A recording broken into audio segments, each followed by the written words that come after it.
Hey everybody, welcome back to Record-ology, and welcome to a part of my home you have yet to visit until today. This is part of my LP record collection here, and I've got my little record shop light up sign. I like to flip the light on when I'm flipping through the vinyl and get that real crate digging experience right here at home. But what I want to talk to you guys today about is handling your records properly. And this is something that, again, to veterans that'll probably watch this video and try to fact check me, which is okay. Yeah, I'm okay with that. This is old news, but to us people that haven't done this for very long, this will be maybe something new. Maybe you'll pick up something, some tips, how to properly handle a record. So you have probably heard that it's not a good idea to touch the grooves of the record. Why is that? Let's take this record right here. This is a colored vinyl, and literally it's the same substance as a black record. It just is missing the carbon black and instead has yellow added to it. But regardless of picture disc, black disc, colored disc, whatever disc, you do not want to touch the grooves. Why is that? What is the big deal? Well, your hands have a certain amount of oil in them, and they perspire.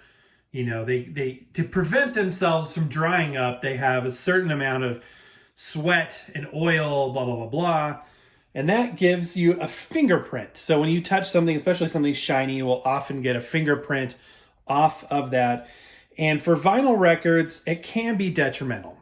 Now, if I'm listening to a record, can I hear a fingerprint? Me personally, can I? Oh, that's a fingerprint just went by. Absolutely not. I've never heard a fingerprint in my entire life. In fact, let me pull out a black record just because it's more applicable, perhaps. I'm going to do something here that you're not supposed to do. I'm going to touch my record, and I'm going to show you what I mean. So you can't, I don't think you're going to hear it, but yes, it does leave something behind. And no, it's not going to wear your records out. If somebody tells me the oil composition of your fingers is going to wear your records out, then that's news for both of us. But what it comes down to is when you want to clean your records, the oil from the fingerprints that you leave behind are hard to clean off. You can't do it with just a brush. You have to get in there with a spray cleaner, blah, blah, blah, blah. So my hands are relatively clean, and this record is dirty. I was hoping it would be clean. Hold on a second. Let me get a brush here. By the way, dry brushing your records like this is a good way to get them all charged up with electricity. When you're cleaning a record, by the way, which this video is not about, just try to go in the same direction as the grooves. However, you can kind of flick stuff off if you need to. It's not gonna. Vinyl's not that gentle. But what I want to show you is a clean record surface and what clean hands will do. So I have clean hands. I washed them recently, and I'm going to touch the record. Not only just a record, this is one of my prized Glenn Miller records. What am I doing? Well, let's take a look. Have I left a print or haven't I? I can't see anything, actually. Is this just a myth, this whole thing about touching your records? Well, no, it's not. So even though my hands are clean right now and I actually didn't leave a print, prints can be left behind, and it's kind of gross when you go buy a used record and somebody else's nasty, oily fingerprints are on there. The biggest thing is that it's hard to clean off, because unlike dust and stuff like that, you can't clean off a fingerprint with a dry towel or a dry cloth. You have to use a wet cleaner. So that's the reason why you don't want to touch your records. Okay? So how do you go about not touching that? Because it's physical media. That's the whole thing about records, is we're, handling our media, right? So how do you not touch a record? Because after all, when you pull it out of, just for, demonstration purposes. So I've got my record right here and I need to pull it out of the sleeve. Well, how the heck are you going to do that? Do you just pop it open and let it roll out? No, that would be bad. You have to touch the edge. So it's okay to do that. See that run-in groove, that little blank area there? You can touch it just a little bit just to pull it out without touching those grooves. And then you can put your thumb on the outside edge and your fingers, here's what's happening underneath here, My fingers are touching the label.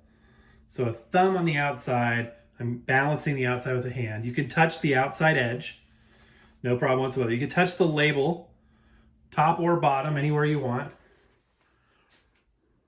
Man, this thing is dusty. I need to clean this. Look at that. It's static charge, so it's picking up every bit of dust it can, which is really annoying. Off camera here, I'm wiping it off again. But basically, the safe zone on a record is the outside edge and the label. The worst thing you can do is go like this. Okay, guys, this is going to trigger people. Hey, look at this. He's touching his favorite records. And this is one of my favorite records, too. But I also know it's not going to blow up. You know, nothing terrible is going to happen by touching it. But ideally, this is the way to handle a record. When you place a record on a turntable, you hold it by the sides and lower it like that. If you're holding it up, you go like this. You're not going to have long enough fingers to just grab right to the middle, so you have to kind of balance it like this or use two hands. So that's how to properly handle a 12-inch vinyl record. What about a 45? 45s are easy. So 45s they don't get treated quite as well as LP 12-inch records sometimes. They should be in a sleeve. This one's a nice plastic lined one, so it's nice and soft. These are great because you can easily reach to the middle with your fingers.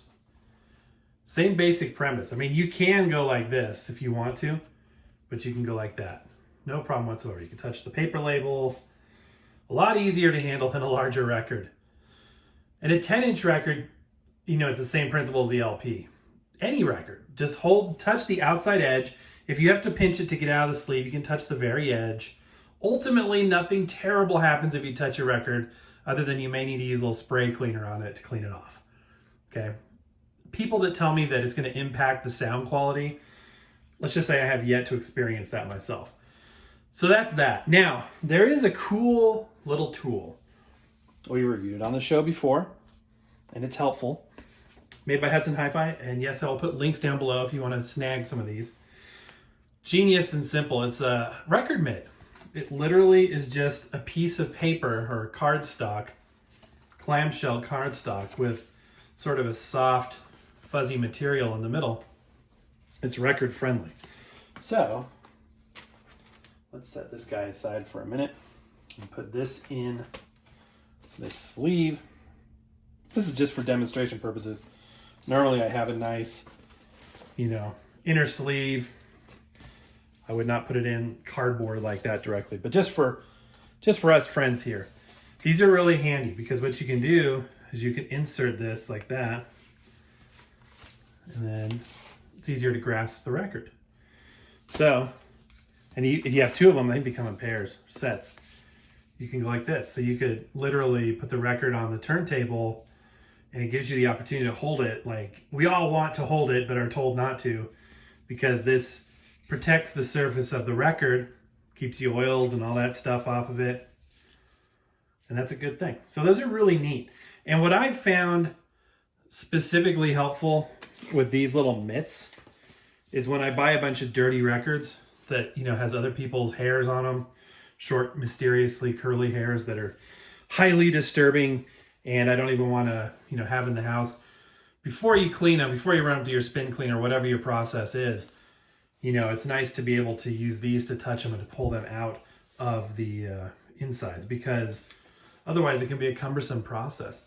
Now, one thing that's kind of cool too, let me go back to this. When you have a proper inner sleeve, it's helpful because let's say that this bad boy, I actually don't put my inner sleeves on the inside of this anymore. I put them on the outside. I don't put them in them. That's what I'm trying to say. I put them on the outside, and then I put an outer sleeve over the entire operation. That's how I store my records. The thought process is if these are warped or they start to warp, they won't, affect the record itself.